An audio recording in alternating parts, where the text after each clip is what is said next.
Le lendemain matin, après une lutte acharnée à se poser des questions contre ce tueur sous couverture, se faisant passer pour eux-mêmes, brouillant les pistes des passants par les courants telluriques, Styles se réveille sur le pectoral de Derek. Métamorphosé en chien blanc, il attendait. Il attendait que Derek se réveille, la gueule grande ouverte, les yeux épanouis de joie. Il attendait le matin que Derek se réveille. Lorsque Derek se réveille, Styles se mit à sortir du lit. Il sortit du lit, et Derek se réveilla, se métamorphosa en chien noir, en loup noir. Tous deux métamorphosés en loup noir, en chien loup. Tous les deux métamorphosés en chien loup, un chien loup blanc et un chien loup noir. Tous les deux métamorphosés, ils attendèrent et protégèrent leurs arrières. Ils protégeaient leurs arrières, métamorphosés en humains. Ils protégeaient leurs arrières, recouvraient l'entière partie du loft d'une grande poudre de sorbier qui protégerait n'importe quelle paroi. Recouvrant et mettant de la poudre de sorbier à chacun des endroits du loft, surveillant leurs arrières, métamorphosés en loups, la bouche ouverte, un pot de poudre de sorbier dans la gueule, il passait à toutes les alentours du loft, recouvrant d'infimes poudres de sorbier le long des parois. Une infime ligne de poudre de sorbier recouvrait les parois. Rien qu'une infime ligne pourrait les protéger de n'importe quoi. Rien qu'une infime ligne pouvait les protéger de n'importe quoi. Continuant un pot de poudre de sorbier dans la gueule, métamorphosé en loup noir et en loup blanc, il continuait à faire d'infimes lignes blanches et noires qui recouvraient l'entièreté des parois du loft. Le loft de Derek était entièrement recouvert de poudre de sorbier sur les parois. Il ne manquait plus qu'un seul détail, et un seul, un détail fatidique. Faire le symbole de la meute de Derek au milieu du loft, ce qui les protégera entièrement de n'importe quelle force. Il continuait alors à faire le symbole. L'un passait au travers l'autre, l'autre passait à travers l'un, et ils s'entrecroisèrent comme ça, continuellement, faisant le symbole que Derek a dans le dos, tatoué sur ses omoplates.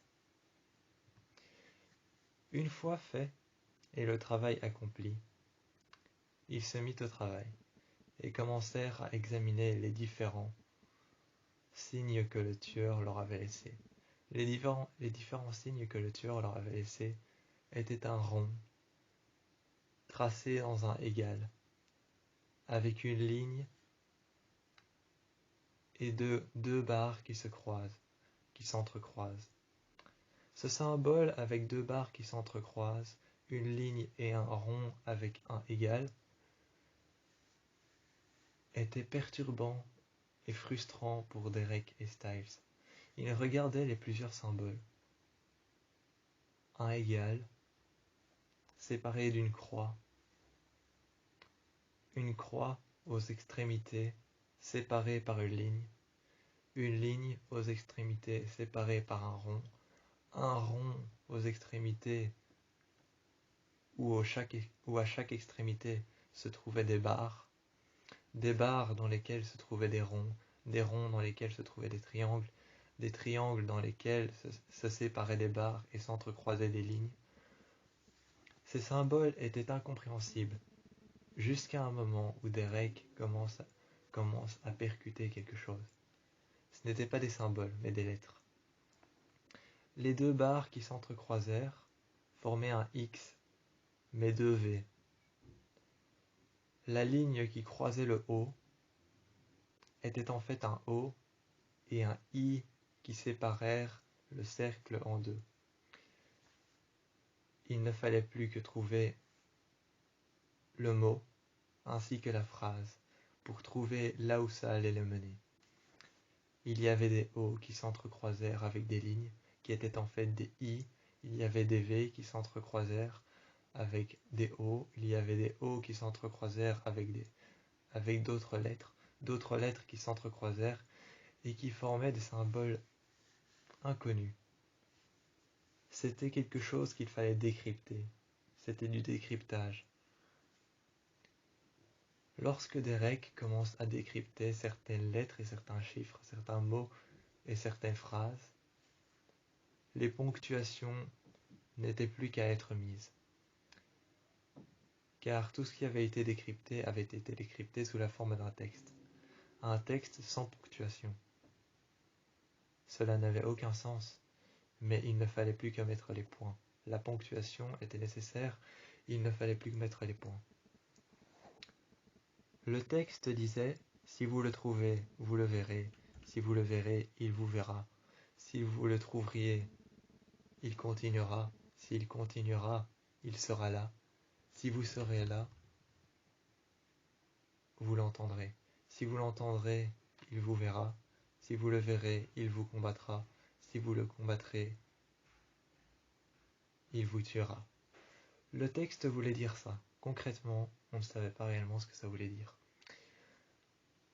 Lors d'une attaque en pleine nuit, courant à travers la forêt, les arbres qui s'entremêlèrent, les branches qui s'entremêlèrent, la clarté de la lune à travers les feuilles, le vent qui soufflait, le vent glacial, l'eau et cette marque de traces de loup qui venait de passer en courant, mettaient à l'épreuve chaque loup qui pouvait passer. Chaque loup qui pouvait passer mettait à l'épreuve de reconnaître les uns et les autres. Tandis que Styles parlait à sa mère qui était dans l'asile, à Aikenhouse. Styles parlait à sa mère et était parti métamorphosé en chien blanc, courant à travers la forêt. Parti parler à sa mère, essayant de pouvoir trouver des réponses. La lune était claire, la lune était pleine. C'était la pleine lune. Contrôlant ses pouvoirs, courant à travers la forêt glaciale, le vent qui soufflait. Derek, lui, essayait de trouver des réponses auprès du tueur du Zodiaque. Qui était le tueur du Zodiaque? Quelles étaient ses intentions? Et pourquoi nous laisser un casque avec un message? Plusieurs chansons étaient à l'intérieur. Assis contre le bord de son lit, il écoutait les unes après les autres les chansons, les traduisait et trouvait de quoi elles pouvaient parler. Les messages étaient atroces et prévoyaient des choses horribles. On se demandait pourquoi Lydia n'avait pas encore senti ce genre de choses, mais pourtant Lydia avait bien l'intention de découvrir avec eux ce qu'il pouvait se passer. Ce casque passait des messages avec des chansons qui parlaient de démons, d'êtres surnaturels ou encore d'endroits renfermés. On ne savait pas de quoi il parlait réellement, ni même quels étaient les graphismes qu'il y avait en dessous qui pouvaient représenter des lettres et des chiffres, et même dire le nom du tueur ou ses intentions. On ne savait pas, mais Derek essayait pertinemment de trouver ce que c'était. Tandis que Styles, lui, était revenu après les cours, et trouvait Derek assis sur son lit, le casque en main, essayant de répertorier les chiffres et les lettres qu'il y avait sous le casque. Essayant de répertorier tout ça, Derek essayait pertinemment de savoir, jusqu'à ce que Styles vienne s'asseoir à côté de lui. Penchant sa tête contre ses épaules, passant sa main jusqu'à son pectoral, il le regardait et lui disait « Dépose ce casque, allonge-toi ». Styles se mit en superposition sur lui, l'embrasse et le prit par les côtes. Il le prit par les côtes, le mit sur lui, et passèrent une nuit ensemble, une nuit magique, essayant d'oublier tout ce qui s'était passé. Ils passaient une nuit ensemble, ils s'embrassèrent, ils se prenaient l'un dans l'autre. Le lendemain matin, Derek était déjà réveillé, métamorphosé en chien noir, aux yeux rouges. Styles se réveille, métamorphosé en chien blanc, aux yeux jaunes. Il regardait Derek, la tête penchée, les oreilles vers le bas, en chien blanc, en chien loup. Il regardait Derek, et c'est en loup, avec l'instinct de loup, qu'il se dit qu'il avait trouvé sûrement quelque chose, trouvé une réponse. une réponse particulière qui pourrait peut-être les aider. Il se dit qu'il avait trouvé peut-être une réponse particulière. C'est alors que Styles avança avec une démarche de loup vers Derek, métamorphosé en humain. Derek, métamorphosé en humain, était précisément perdu au moment où Styles est arrivé à se frotter contre ses jambes. Styles en chien loup, les yeux jaunes et le pelage blanc, se frottait contre ses jambes, essayant pertinemment de savoir ce qui lui tracassait et ce qu'il avait pu trouver comme réponse. Mais c'est pertinemment au moment où Styles est arrivé en chien loup, le pelage blanc et les yeux jaunes, que Derek avait oublié ce qu'il avait trouvé, qu'il avait perdu ce qu'il avait vu, et que l'influence de la venue de Styles avait fait en sorte qu'il avait perdu toute mémoire par rapport au fait d'avoir fait des recherches sur le tueur en série. Toutes les recherches qu'il avait faites avaient disparu. C'était peut-être encore une de ces ruses de ce tueur en série qui avait essayé de faire en sorte que Styles puisse se retourner mentalement contre Derek afin de ne jamais retrouver les pistes, de brouiller les pistes et de ne jamais pouvoir le retrouver. Mais lorsque Styles arrivait près de Derek, les pistes étaient brouillées. Lorsqu'ils étaient ensemble et qu'ils cherchaient ensemble et qu'ils avaient la même dévotion par rapport à leur travail, ils trouvaient. Mais lorsque l'un pensait à autre chose et que l'autre pensait à autre chose, les pistes étaient brouillées. Tandis que Lydia, elle, répertoriait certains morts à travers To Beacon Hills, elle se mit à crier voyant des visions terrifiantes d'un endroit avec une salle d'opération abandonnée dans laquelle se trouvaient les médecins de l'horreur. Les médecins de l'horreur qui, eux, cherchaient à faire réveiller la bête du Gévaudan. La bête du Gévaudan qui était emprisonnée dans une cage en plexiglas, qui elle-même se trouvait dans la salle d'opération, une salle d'opération abandonnée. La bête du Gévaudan cherchait à être dupliquée par les médecins de l'horreur, dupliquée de manière physique autant mentalement que physiquement. Les médecins de l'horreur avaient décidé de dupliquer la bête du Gévaudan pour créer une armée de bêtes du Gévaudan qui pouvaient se dupliquer encore et encore. La mort ne les arrêterait pas pour autant. Mais Styles et Derek, ainsi que Lydia, Kira et tous les autres, étaient bien décidés à arrêter les médecins de l'horreur et ce tueur en série qui se faisait passer pour eux-mêmes. Mais ce n'est pas pour autant que le médecin de l'horreur allait s'arrêter là. Il dupliquait tout ce qu'il trouvait sur leur passage. Lorsque Styles était parti chez sa mère trouver des réponses, sa mère rendue folle par un Wendigo, enfermée à Ekenhouse, soi-disant un hôpital psychiatrique avec les meilleurs soins, il retrouva sa mère avec un trou dans la tête.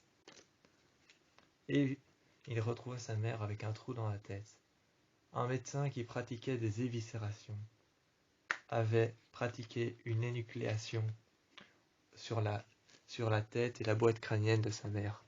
Une énucléation avait été pratiquée sur la mère de Styles. Sa mère était dans un état comateux, les yeux dans le vide, la bouche ouverte. Elle n'avait aucun mot à la bouche, ni rien à dire. Styles essayait pertinemment de lui poser des questions. Il lui disait « Maman, est-ce que tu sais ce que ces chiffres veulent dire? Ce que ces mots veulent dire? Ce que ces lettres veulent dire? Est-ce que tu sais pourquoi on nous envoie ces messages ?» La mère de Styles ne répondait rien. Le regard dans le vide, la bouche ouverte. Il n'y avait que le silence comme réponse. Styles était reparti, métamorphosé en loup blanc, les yeux jaunes, le pelage blanc et soyeux, qui flottait à travers la brise d'air qui passait à travers la ventilation. Il était reparti, regardant une dernière fois sa mère métamorphosée en chien-loup. Il partait à travers la porte. Et puis un garde est soudainement arrivé, voyant Styles métamorphosé en chien-loup. Styles se saisit, et partit alors de l'autre côté, sautant par la fenêtre, arrivant dans la forêt, Il traversa la forêt, sentit le vent qui traversait son pelage et fit frissonner ses poils blancs. Le vent froid et glacial qui fit frissonner ses poils blancs et traversait son pelage. Le vent dans les yeux jaunes qui brillaient à travers la lumière du soir qui s'assombrissait peu à peu. De plus en plus, les heures passaient, et de plus en plus, la nuit devenait noire. La lune devenait de plus en plus claire, et les arbres, tout autour de lui, réfléchissaient à travers la lumière de la lune qui éclairait la forêt. La forêt, pour autant sombre et remplie de Wendigo et de bestioles surnaturelles, à travers lesquelles Styles courait vers le loft de Derek. Il n'avait obtenu aucune réponse, mais il s'acharnera encore et encore à trouver des réponses. Derek, lui, de son côté, avait trouvé des réponses. La bande-son trouvée par Lydia avait bel et bien été trouvée pendant la guerre froide. Le vinyle avait bel et bien existé, il y avait bel et bien quelque chose dessus. Mais cependant, ce quelque chose a disparu lorsque les bandes-son sont apparues. Derek s'était demandé si, lorsque le vinyle est apparu et qu'il y avait quelque chose d'inscrit dessus, on pouvait l'entendre et l'écouter. Si, lorsque les bandes-son sont apparues et que ce qu'il y avait d'inscrit sur le vinyle a disparu, en même temps que les bandes-son sont apparues, si l'on sépare les deux et que l'on les met dans des pièces éloignées en dehors des courants telluriques, se pourrait-il que l'on retrouve les traces qui étaient dessus? Se pourrait-il qu'on retrouve les traces qui étaient dessus sur le vinyle? Se pourrait-il qu'on retrouve ce qu'il voulait dire? Acharné à se transformer et à se retransformer, à se combattre et à combattre encore contre les autres. Lorsqu'un médecin de l'horreur, à travers une rue sombre et une ruelle en dessous d'un pont, prit Styles par le bras et le jeta contre le mur du pont. Styles se releva, se retransforma en loup, attaqua en courant l'un des médecins de l'horreur. Derek sursauta de peur et se cacha derrière un arbre afin de se métamorphoser. Toujours en humain, il sursauta de peur, se métamorphosa en chien noir, métamorphosé en chien-loup noir aux yeux rouges. Il coura et coura, prenant son élan en reculant, et coura vers les médecins de l'horreur. Les médecins de l'horreur tapa Derek d'une force innommable. Derek atterrit de l'autre côté de la rue. Un combat était bel et bien destiné à commencer. Un combat avait commencé, mais ce combat ne s'arrêtera que quand Derek ou que quand Styles seront tous les deux en danger, et en réel danger. Styles courait et courait encore. Il menaçait de tuer les médecins de l'horreur. Il courait, il se métamorphosait, il se combattait autant qu'en humain qu'en loup. Derek, lui, de l'autre côté, entendait des aboiements horribles, des aboiements de chiens, des aboiements canins, qui venaient de partout, qui résonnaient à travers la forêt, des êtres surnaturels, qui empêchaient Styles et Derek de se concentrer, des êtres surnaturels qui surgissaient de partout, des yeux de la bête du Gévaudan, des yeux brillants tels des miroirs, et la réfléchissance d'un miroir, des yeux de Wendigo qui surgissaient de partout, des vitesses et des vitesses qui parcouraient la lumière. Des vitesses et des vitesses qui parcouraient la lumière, des vitesses rapides et rapides, aussi rapides que l'on ne pouvait les voir. C'étaient des ombres, les ombres des Wendigo. Des vitesses et des vitesses qui parcouraient la forêt. Des vitesses innommables et surprenantes. Ce n'étaient que des ombres en fait, c'étaient les Wendigo. Les Wendigo qui parcouraient à toute vitesse l'ensemble de l'endroit où se passait la bataille entre les médecins de l'horreur et entre Derek et Styles. Ils continuaient à se battre pertinemment. Ils appelèrent à la rescousse la bête du Gévaudan, qui avait été dupliquée par les médecins de l'horreur. Mais la bête du Gévaudan avait été contrôlée par Mason. Mason contrôlait la bête du Gévaudan. Il l'avait contrôlée et il était arrivé à temps pour arrêter les médecins de l'horreur. Lors de cette soirée, Styles, installé sur le lit, à l'opposé de la manière dont ils dorment à deux, regardait Derek installé sur le PC, faisant des recherches tumultueuses par rapport à ce qu'ils cherchaient eux. Styles vient alors à demander: « Qu'est-ce que tu cherches ?» Derek répondit: « Rien d'important, rien. Rien, c'est par rapport à ce qu'on cherche. Rien d'important, recouche-toi. » Styles vient alors à se lever du lit, à se poser derrière la chaise de Derek, mettant ses mains sur ses deux épaules et regardant l'écran de son PC. « Dis-moi ce que t'as trouvé. » Derek lui dit alors, en le regardant de haut et en tournant la tête sur le côté: « Regarde, première recherche que j'ai faite, l'Ouroboros. C'est un serpent qui se mord la queue, un cercle.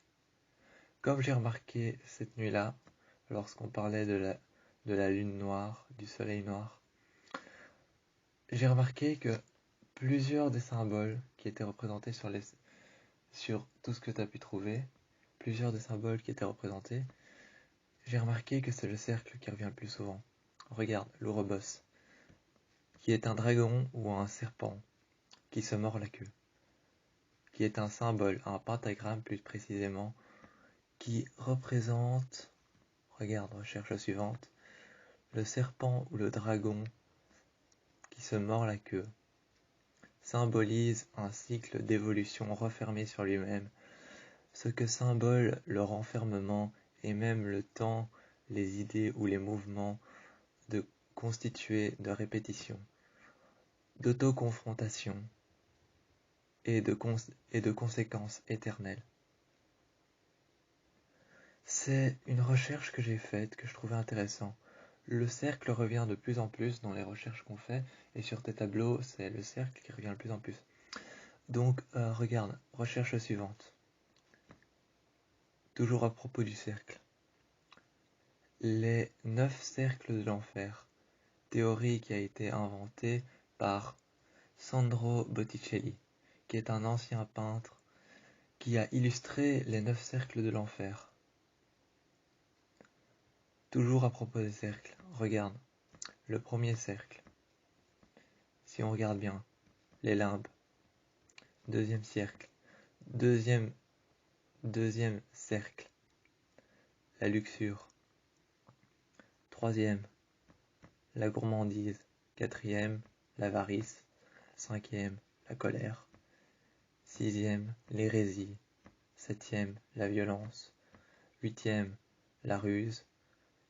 Le neuvième, la tromperie.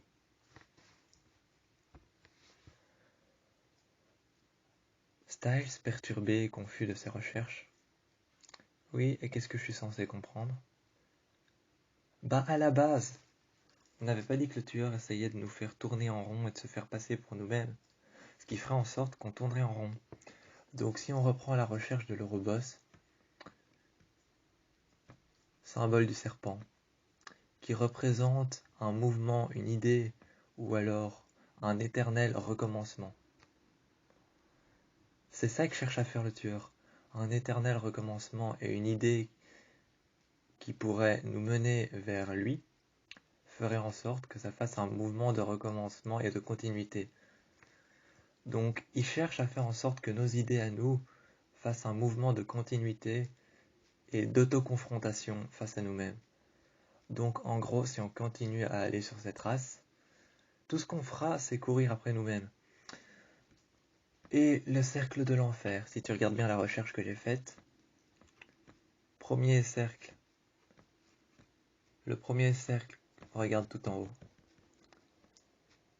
Le premier cercle, c'est les limbes. Ensuite, la luxure. Après la luxure, il y a la gourmandise. Le tueur t'avait pas dit qu'il en voulait toujours plus. C'est la définition de la gourmandise. Ensuite, on a l'avarice. T'avais pas dit que le tueur avait l'air colérique, violent et assez dangereux. Quatrième cercle, la colère.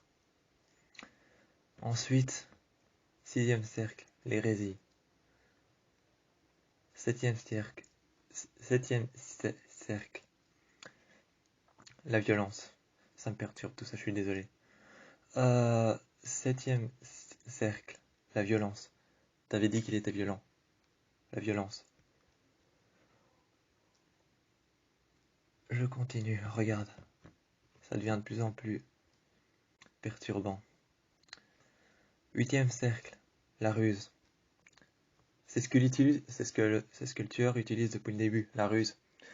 Il utilise sa ruse afin de nous faire tourner en rond et de faire comme l'Ouroboros, faire un cycle éternel qui recommencera lorsqu'on aura continué et qu'on aura terminé.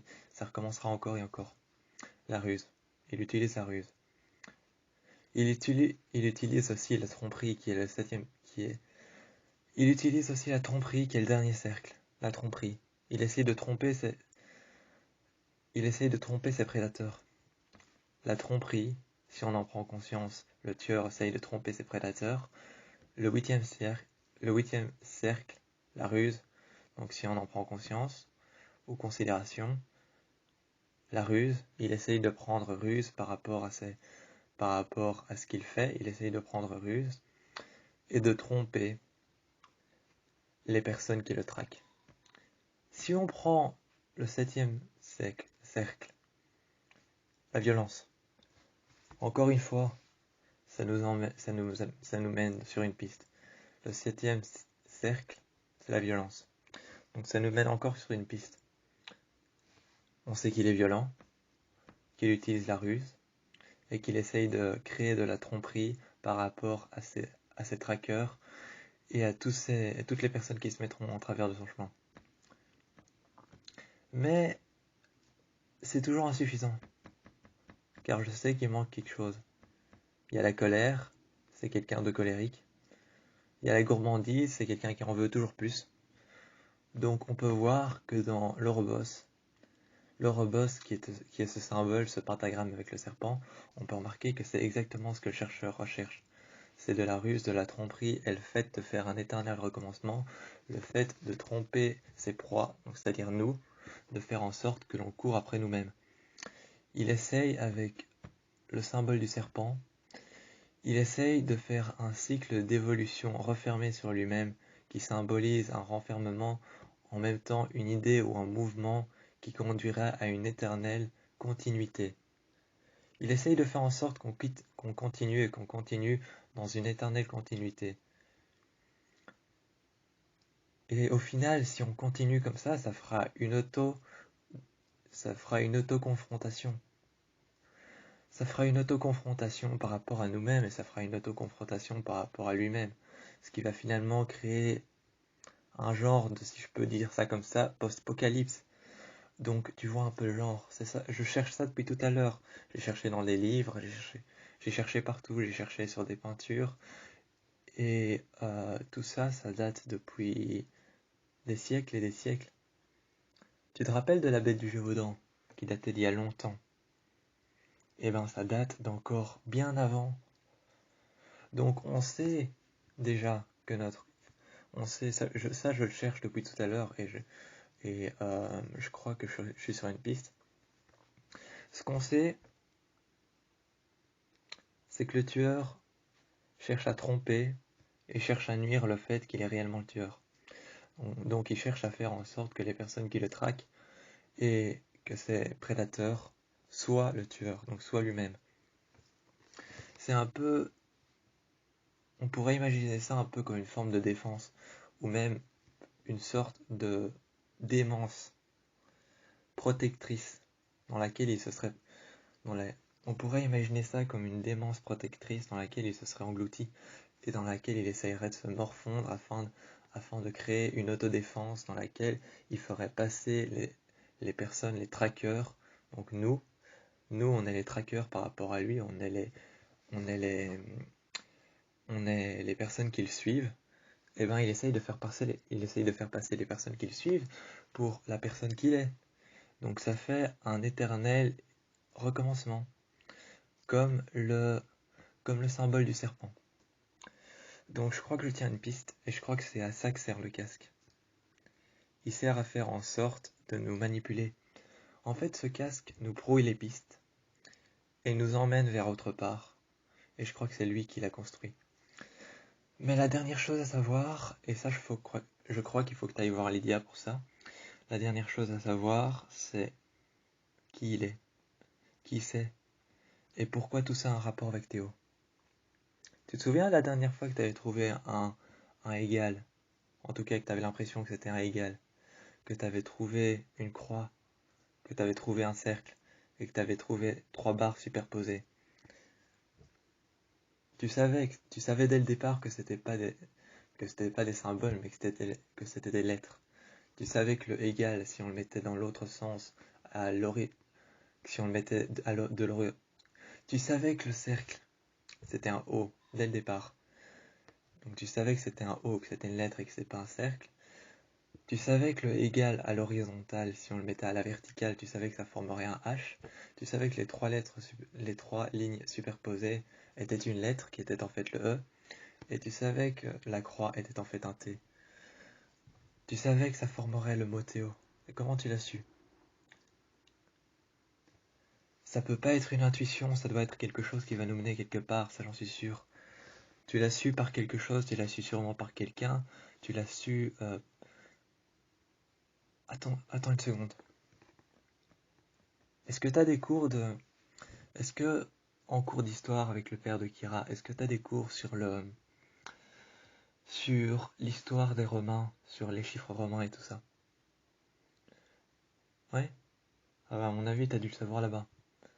T'as dû le savoir là-bas parce que les chiffres romains, les chiffres romains, c'est pratiquement pareil. Si on regarde les chiffres romains par rapport à par rapport à la correspondance, euh, par rapport à la correspondance des lettres et des chiffres et des symboles que tu as trouvé en dessous du casque qui forment le nom de Théo, si on regarde la symbolique et la représentation similaire par rapport aux chiffres romains, une barre représente 1, 2 barres représentent 2, 3 barres représentent 3, et 4 barres en représentent 4. 4 barres avec une barre qui raye les 4 en entier représente 5.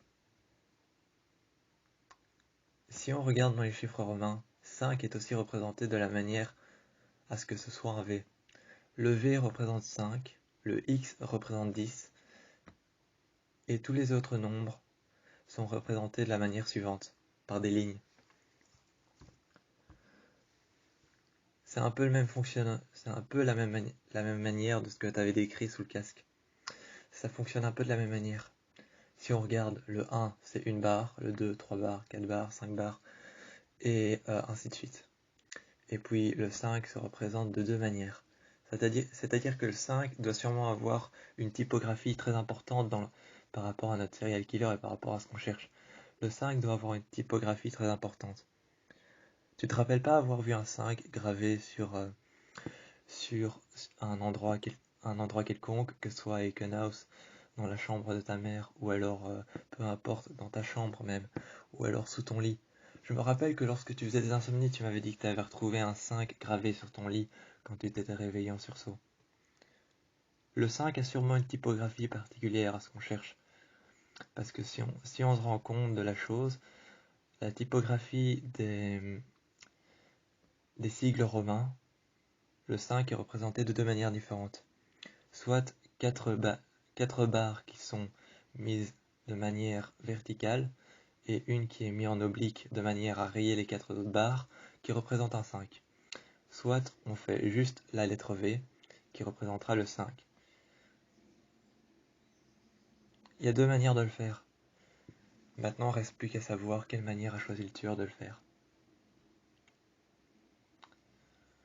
Mais tu m'avais dit que tu avais trouvé un 5 et le chiffre 5 gravé sur ton lit lorsque tu t'étais réveillé en sursaut.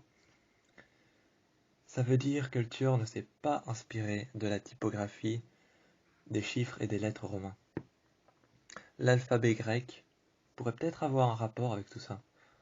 parce qu'en même temps, l'alphabet grec a un rapport avec... Et quand on y pense, en fait, si on réfléchit bien, l'alphabet grec pourrait avoir un rapport avec tout ça, mais si on réfléchit bien, le 5 se représente de deux manières différentes par rapport au chiffre romain. Romain, qui signifie le peuple romain, qui vit à Rome, ce qui veut dire que tout ça a un lien avec le Vatican. Attends, une seconde. Styles, étonné par ses recherches, plus que submergé par tout ce qu'il avait trouvé. Attends, une seconde, t'essayes de me faire croire que le tueur s'est inspiré de la typographie romaine afin de pouvoir trouver son symbole, qui est en fait un 5 gravé sur les personnes qui font des insomnies, comme moi, et qu'il essaye de faire en sorte de nous faire tourner en rond comme l'Ouroboros, et qui s'inspire des 9 cercles et de la synthèse, en tout cas de la symbolique des 9 cercles de l'enfer. T'essayes de me faire croire que ce tueur s'est inspiré des 9 cercles de l'enfer, en tout cas de la théorie des 9 cercles de l'enfer, qui a été inspirée et créée par Botticelli, et que tout ça est inspiré de l'Ouroboros, qui est un symbole d'un éternel recommencement et d'une évolution refermée. T'essayes de me faire croire que le tueur s'est inspiré de tout ça pour nous piéger et nous manipuler dans une évolution qui sera éternellement constructive à ce... Non mais ça a aucun sens. Ça a aucun sens, ça peut pas fonctionner comme ça. Ça peut pas fonctionner comme ça, tu peux pas avoir trouvé tout ça et tout de suite créer un lien. On peut pas trouver des solutions hâtives et en tirer des... On peut pas se hâter sur des choses qu'on vient à peine de trouver et en tirer des solutions hâtives. On peut pas se hâter sur des choses aussi rapidement. On sait pas si s'est servi de l'illustration de Botticelli qui a été faite par lui-même et qui a créé la thèse des 9 cercles de l'enfer. J'avoue qu'il y a certains liens par rapport à tout ce que tu as trouvé, et c'est bluffant, mais il faut qu'on conseille certaines personnes, et il faut qu'on aille voir Lydia, faut qu'on aille voir Liam, faut qu'on aille voir Malia, faut qu'on passe par le lycée, qu'on aille voir à la bibliothèque. Je sais que tu as cherché dans des livres, mais c'est pas suffisant, on ne peut pas en tirer des solutions hâtives aussi rapidement. Derek, plus qu'étonné par la... Derek, plus qu'étonné parce que venait de dire Styles, lui dit alors: tu vas pas me dire qu'il y a pas de lien par rapport à tout ce qu'on a trouvé. Je veux dire, le symbole du serpent, c'est un cercle. Le cercle revient des centaines de fois sur ton tableau. Tu vas pas me dire qu'il y a un lien. Les 9 cercles de l'enfer, encore une fois, les cercles. Tu vas pas me dire qu'il n'y a pas de lien. Les 9 cercles de l'enfer représentent à chaque fois une symbolique qu'a utilisé notre tueur. Tu vas pas me dire qu'il n'y a pas de lien. Oui, mais tout ce que je veux dire, c'est qu'il faut que tu te calmes un instant et que tu refermes ce PC, mets-le à jour, ferme-le, éteins-le, et on va aller discuter 2 secondes, parce que tout ce que tu as trouvé, c'est bluffant. J'imagine que tu as dû beaucoup réfléchir, et tu as dû passer une nuit entière pendant que moi je dormais, et que je réfléchissais à ce que c'était la lune noire, et ce que c'était le soleil noir. J'avoue que je réfléchissais très fort à ça, et que toi tu as cherché des heures et des heures à trouver des choses pareilles, mais maintenant, s'il te plaît, ferme ce PC. Je sais que c'est bluffant ce que tu as trouvé, mais il y a beaucoup de liens, mais on va réfléchir à autre chose avant d'en tirer des solutions hâtives. On ne peut pas se hâter sur des choses qu'on vient de trouver comme ça. Derek, plus que frustré par la réaction de Styles, qui lui était allongé sur le lit, d'un air perturbé, frustré par la réaction que Derek avait, assis à son bureau, essayant pertinemment de réfléchir, les 2 mains sur la tête, essayant pertinemment de chercher, de trouver une solution hâtive qui pourrait leur sortir de là. Oui, mais quand même, il y a un lien. Oui, il doit y avoir un lien, je dis pas le contraire, mais là, faut qu'on pense à autre chose, faut qu'on essaye de trouver quelque chose de logique. Oui, mais il y avait une logicitude. Une- Oui, il y avait une logique, il y avait de la... Excuse-moi, j'arrive plus à parler, putain. Ça va, repose-toi. Repose-toi un instant, calme-toi. Le mot logicitude, ça n'existe pas.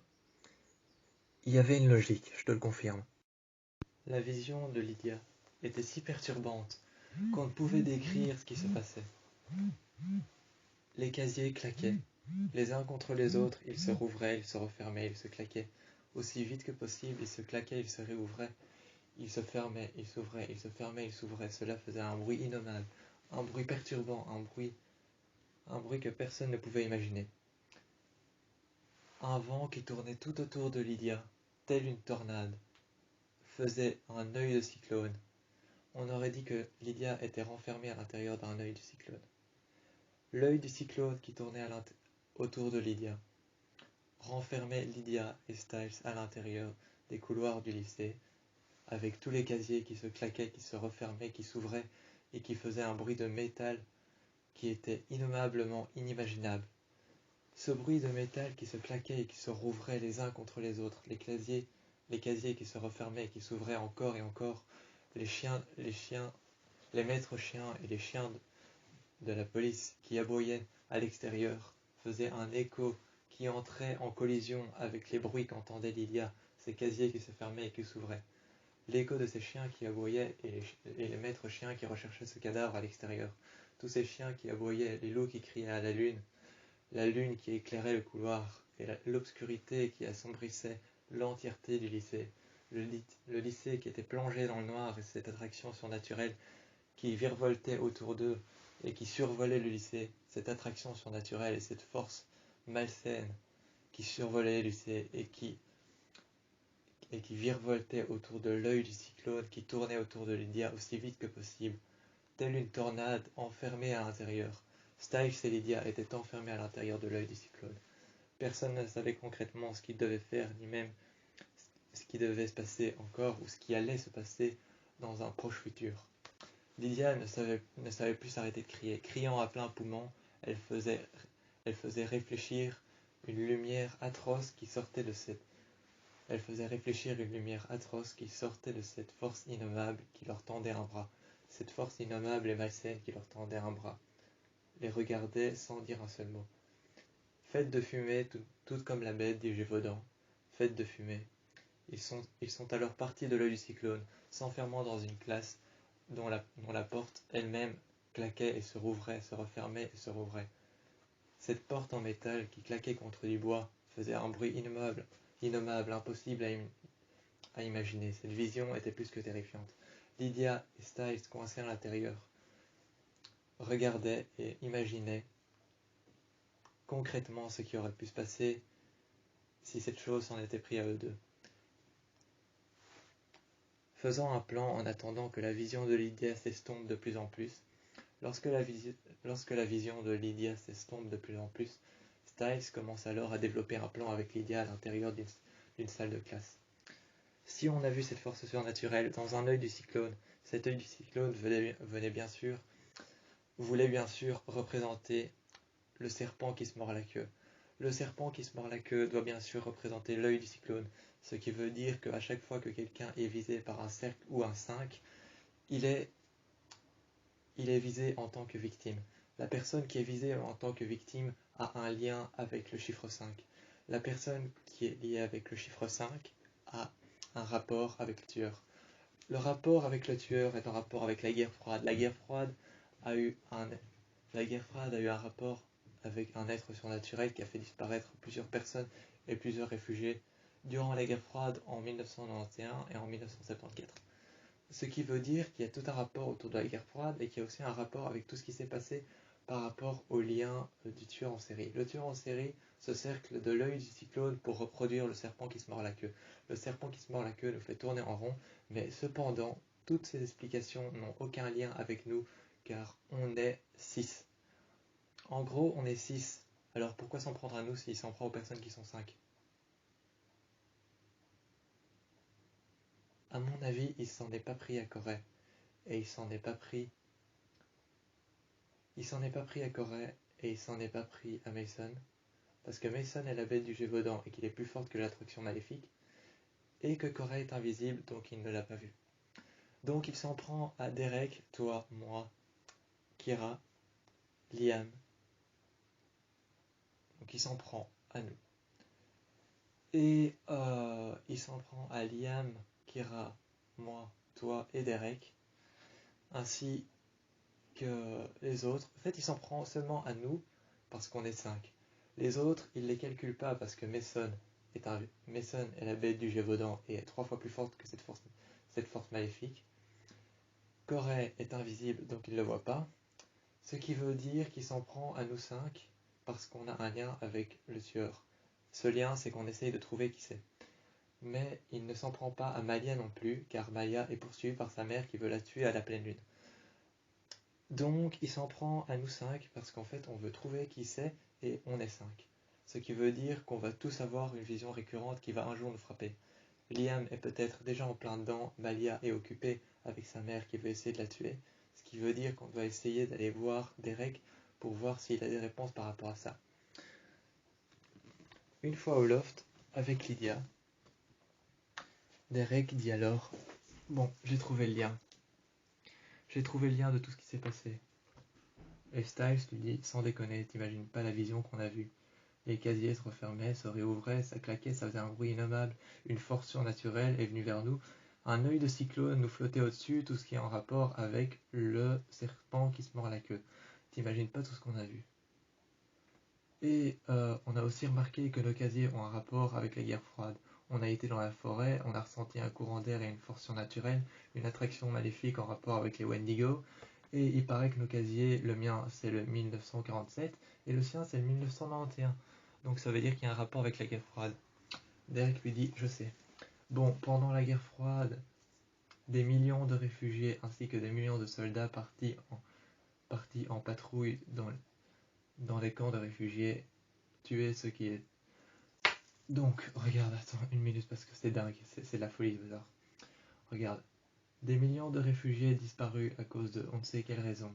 Des milliers de réfugiés disparus à cause de on ne sait quelle raison. Ce pourrait être une force surnaturelle ou encore une attraction maléfique qui leur flottait au-dessus de la tête, tel un, comme tu viens de le dire, un œil du cyclone. Un œil du cyclone qui flottait au-dessus d'un camp de réfugiés a été donc mis en place pour été accusé à tort comme étant une force surnaturelle. Donc ils ont accusé un œil du cyclone qui flottait au-dessus d'un camp comme étant une force surnaturelle. Apparemment c'en était réellement une parce que tout le monde a disparu sans même savoir pourquoi. On ne savait pas ce qui se trouve à l'intérieur de cet œil du cyclone et ça a commencé en 1974 et ça s'est arrêté début 1991. Ça veut dire qu'en fait cet œil du cyclone est la représentation concrète du symbole du serpent qui se mord la queue. C'est-à-dire que l'évolution refermée en lui-même, c'est l'œil du cyclone que vous avez vu, ce qui veut dire que la force surnaturelle que vous avez vue, ce sont les personnes qui ont disparu. Les personnes qui ont disparu ne sont pas des loups, ce sont des personnes qui ont disparu pendant la guerre, des innocents qui s'en prennent à nous. Et ils tuent par 5 coups parce qu'ils s'en prennent aux personnes qui ont un lien avec le chiffre 5. Donc toutes les personnes qui ont un lien avec le chiffre 5 ont un lien avec ces personnes.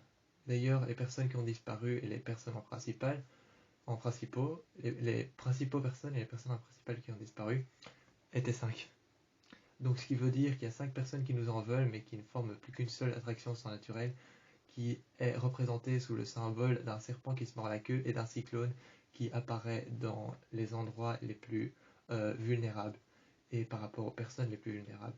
Il apparaît aux endroits les plus vulnérables et par rapport aux personnes les plus vulnérables. Cet œil du cyclone est donc une représentation concrète du serpent qui se mord la queue et d'un cycle d'évolution refermé contre lui-même, un symbole de renfermement d'idées ou de mouvements.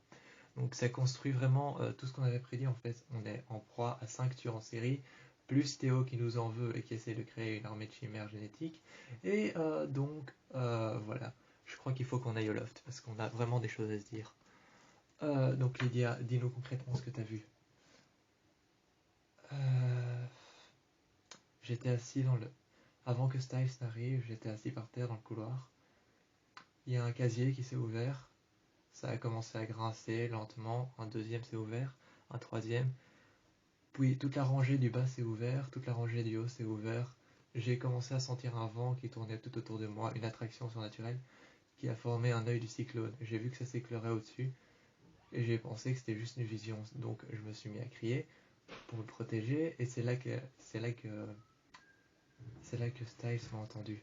On est venu, on était entre l'œil du cyclone et entre tous ces casiers qui faisaient un bruit énorme.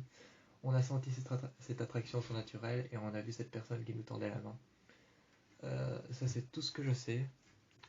Bon, c'est déjà pas mal parce que ça nous avance assez. Regarde, une attraction surnaturelle survolait le camp des Wendigo. Ils ont appelé ça le camp des Wendigo parce qu'apparemment une seule personne avait affirmé en avoir vu une. Une seule personne avait affirmé en avoir vu une, donc ils ont appelé ça le camp des Wendigo. Donc le symbole que vous avez vu et le vortex que vous avez vu représentent tout à fait, d'après un témoignage, le symbole et le vortex que vous avez vu représentent, d'après un témoignage, concrètement le symbole du serpent qui se mord la queue. Donc on a déjà une piste, on sait qu'il s'inspire des 9 cercles de l'enfer. Mais pourquoi 9 en fait?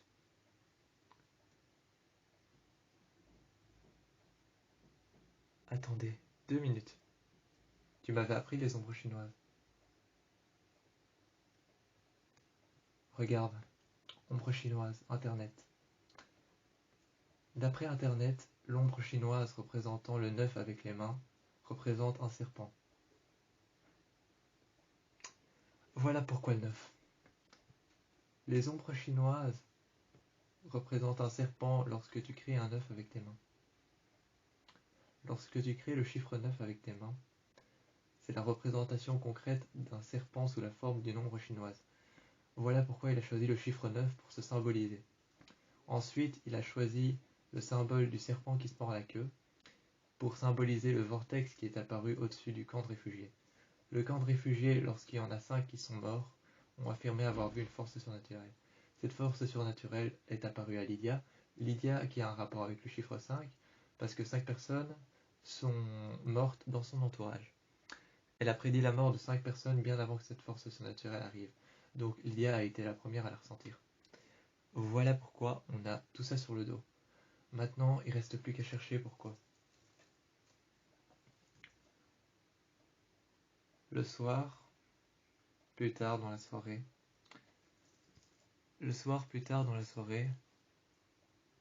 lorsque tout le monde était acharné à faire des recherches encore et encore, toujours insuffisantes par rapport à ce qu'il cherchait, et que tout le monde était acharné à faire des recherches, toujours et encore insuffisantes. L'insuffisance régnait, les recherches n'étaient jamais abouties, mais tout le monde s'acharnait à faire des recherches. Toujours insuffisantes, mais pourtant toujours salvateurs. Les recherches qu'il faisait étaient toujours de plus en plus compliquées, mais de plus en plus de liens se formaient, et de plus en plus de choses avaient de lien avec le tueur qu'il cherchait. Mais le soir même, le soir venu, Lydia venait de partir. Mais Derek et Styles, allongés tous les deux sur leur lit, n'arrivaient pas à dormir, se regardant tous les deux dans les yeux. Ils n'arrivaient pas à dormir, se posant trop de questions. Derek était tout de suite reparti sur le PC. Mais Styles, lui, n'avait qu'une seule envie, savoir. Tellement de questions en tête, tellement de questions en tête, tellement de réponses qui n'avaient pas de questions, tellement de questions qui n'avaient pas de réponses. Derek était reparti sur le PC et Styles ne lui avait pas interdit de faire des recherches, car Styles lui aussi voulait savoir. Mais tellement fatigué, tellement épuisé d'avoir cherché pendant des heures et des heures, que finalement, Derek ferma le PC, se retourna vers Styles et lui dit: On va arrêter de chercher pendant un instant, et on va faire avec ce qu'on a. Parce que si on continue à chercher, ça va nous rendre fous. Faut qu'on arrête un peu avec ça. Styles prit alors Derek par la main. Derek qui s'allongea sur le lit.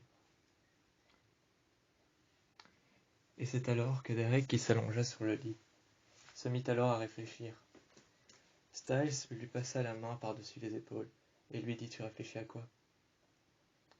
Pourquoi forcément cette chose s'en est pris à nous deux? Je veux dire, pourquoi forcément cette chose s'en est pris à nous deux? À la base, cette chose s'en est pris à nous, mais on est juste deux. Styles réfléchit et lui dit: Si tu réfléchis bien, elle a commencé avec nous deux. Mais elle s'en est pris à Liam, à Malia, à Lydia, à moi et à toi. À 5 personnes. Donc si tu réfléchis bien, elle s'en est pris à 5 personnes, mais pas seulement à nous deux. Elle a commencé par nous, Mais là, je crois qu'on a réellement besoin de réfléchir et d'arrêter de penser à ça. La pleine lune arrive bientôt, donc on va peut-être arrêter de penser à ça. Derek, assis sur le lit, regarde alors Styles d'un air perturbé, frustré et apeuré.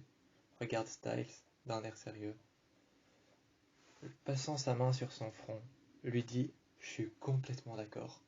Se laissant aller sur le lit, tombant en arrière, Styles se mit alors par-dessus son thorax. Par-dessus son pectoral, Styles se mit par-dessus Derek.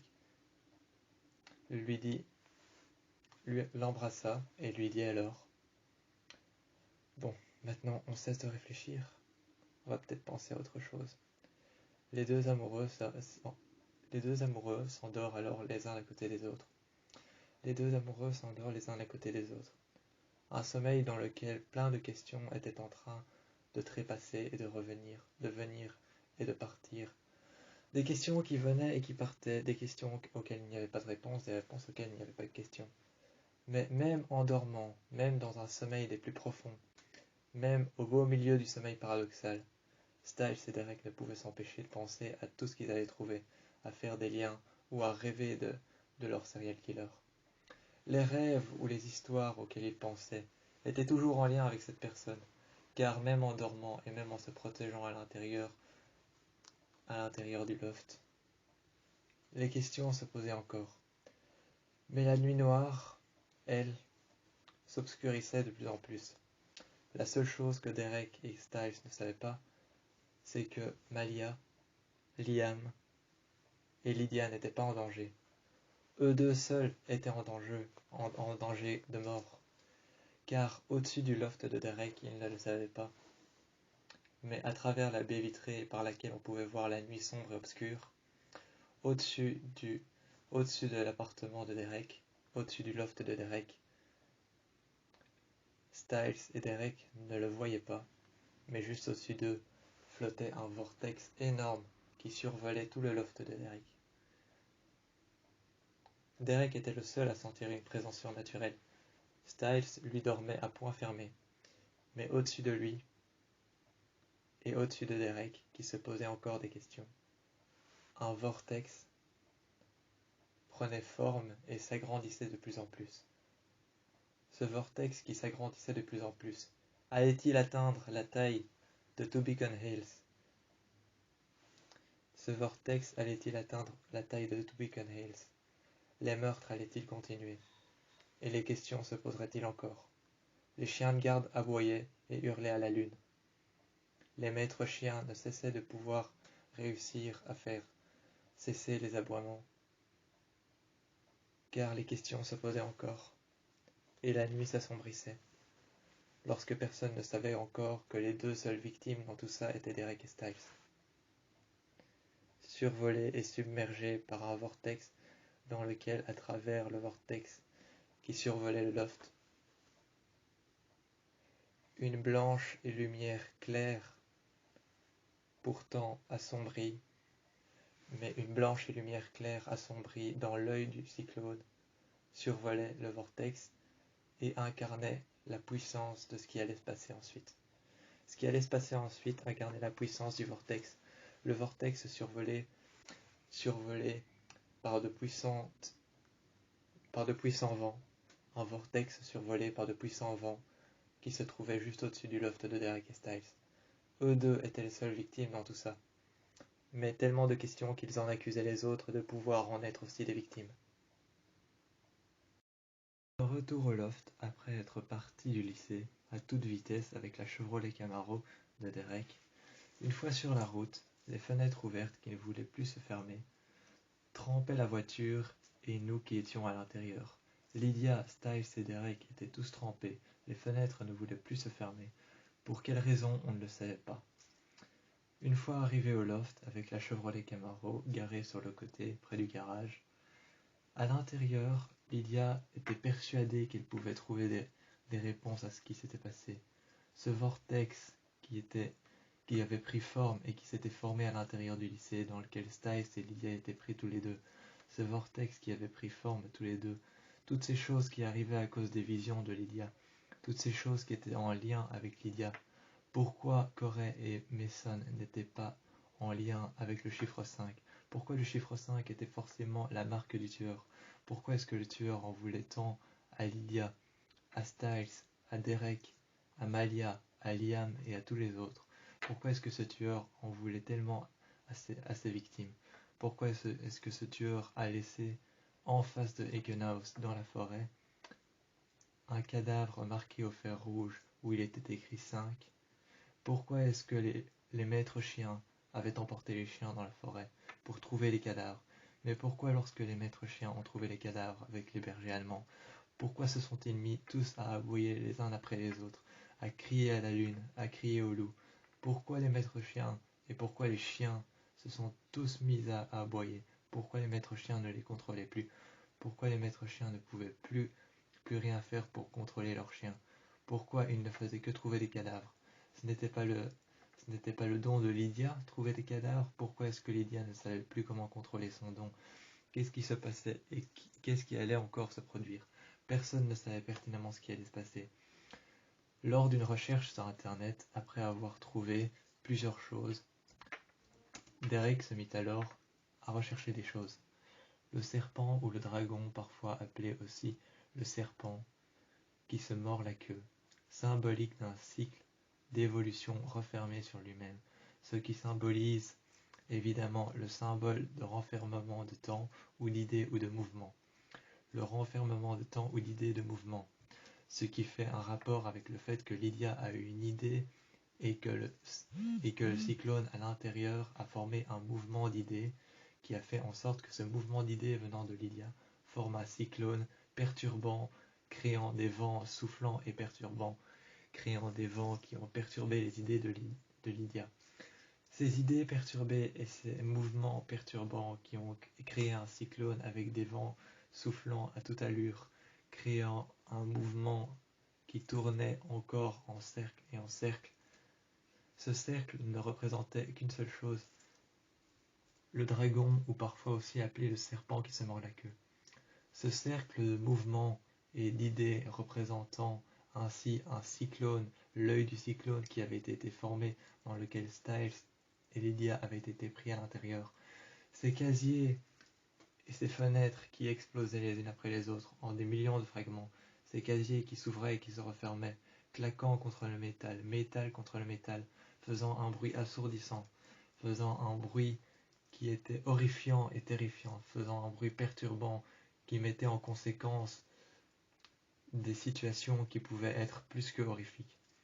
Lydia et Styles n'avaient trouvé que quelque chose de plus perturbant que sur leur casier, que la marque et la date du chiffre 5 et aussi la date de la guerre froide. Ils n'avaient trouvé que quelque chose de plus perturbant sur leur casier, la marque du chiffre 5, la marque du tueur, ainsi que la marque de la guerre froide. La guerre froide, un pressentiment qu'avait eu Lydia lorsqu'ils avaient été dans la forêt. Lorsqu'ils avaient été dans la forêt, un pressentiment qu'ils avaient eu était un vent froid et une présence malveillante, maléfique ou encore malsaine. Maléfique, malsaine ou encore malveillante. Cette présence était bien là avec eux, sous la forme d'un courant d'air froid. Pour autant que leur casier était la date d'avant et d'après la guerre froide, ceci créait un lien entre la forêt qui entourait Ekenhouse et la forêt qui entourait bien sûr le lycée, dans lequel tous deux ont retrouvé un cadavre. Tous deux ont retrouvé un cadavre grâce à Lydia et grâce à son don. Le soir venu à minuit, lorsque Lydia dormait dans le fauteuil, pas complètement endormie, Lydia réfléchissait à certaines réponses, certaines questions, et certaines questions sans réponse, certaines réponses sans questions, tandis que Styles et Derek dormaient l'un sur l'autre. Derek allongé sur Styles, et Styles allongé sur la poitrine de Derek, dormaient l'un sur l'autre. Les bras sur le dos de Styles, Styles allongé sur le pectoral de Derek, s'embrassant l'un l'autre. À minuit, le bruit ressurgit. À minuit, le bruit ressurgit. Ce bruit assourdissant de fenêtres qui explosaient, ce bruit assourdissant de tonnerre qui surgissait, ce bruit de pluie qui venait de l'extérieur, mais qui pour autant était tout aussi présent de l'intérieur, aussi lointain que présent à l'intérieur, ce bruit assourdissant de casiers qui se frappaient les uns contre les autres, qui s'ouvraient, qui se refermaient, qui se réouvraient, qui se refermaient. Ce bruit de casier assourdissant était revenu. Lydia, alors, à minuit une, se mit à crier à plein poumon. À plein poumon, elle se mit à crier et eut cette vision de l'intérieur du lycée dans lequel elle était enfermée dans un cyclone. L'œil du cyclone illuminé par une lumière blanche qui avait pour autant une belle lueur transparente et qui laissait transparaître cette tension de lueur blanche qu'il y avait à l'intérieur de l'œil du cyclone, qui laissait transparaître de la lumière blanche pour autant terrifiante que pour autant de la clarté qui pouvait rassurer, était pour autant terrifiante qu'autre chose. Cette lumière blanche qu'elle avait vue, cet œil du cyclone qui tournait avec un vent violent autour de l'appartement de Derek, le loft de Derek, cet œil du cyclone qui tournait tout autour, avait pris de l'ampleur et avait grandi durant toute la nuit. Durant toute la nuit, cet œil du cyclone avait grandi et maintenant tournait tout autour de Beacon Hills et surtout passait par-dessus la forêt de Beacon Hills, qui était en fait la forêt juste à côté de là où se trouve la mer de Styles. La mer de Styles enfermée à Aikenhouse. Aikenhouse qui est maintenant pris pour cible par l'œil du cyclone qui représente le serpent qui se mord la queue, ou autrefois appelé le dragon. Se pourrait-il que le serpent qui se mord la queue, autrefois appelé le dragon, serait peut-être le nom de notre tueur? Serait-il peut-être possible que le tueur utilise le deuxième nom du serpent qui se mord la queue, le dragon?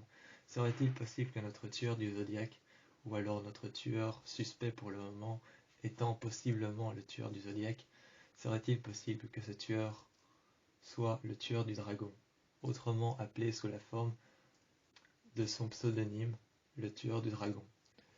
Le tueur du dragon étant possiblement le pseudonyme de notre tueur que l'on recherche, fait peut-être référence aux 9 cercles de l'enfer et au symbole du serpent qui se mord la queue. Serait-il possible qu'il s'appelle le tueur de dragons? Personne ne le sait encore, mais lorsque cria Lydia à travers tout l'appartement de Derek, lorsque Lydia cria à travers tout l'appartement de Derek, son cri fit résonner les fenêtres, fit frissonner le vent, et le pelage blanc de Styles, qui fit frissonner avec le vent, se mit soudainement à s'aplatir sur son dos de loup blanc aux yeux jaunes, maintenant aux yeux rouges, car Styles est devenu un alpha.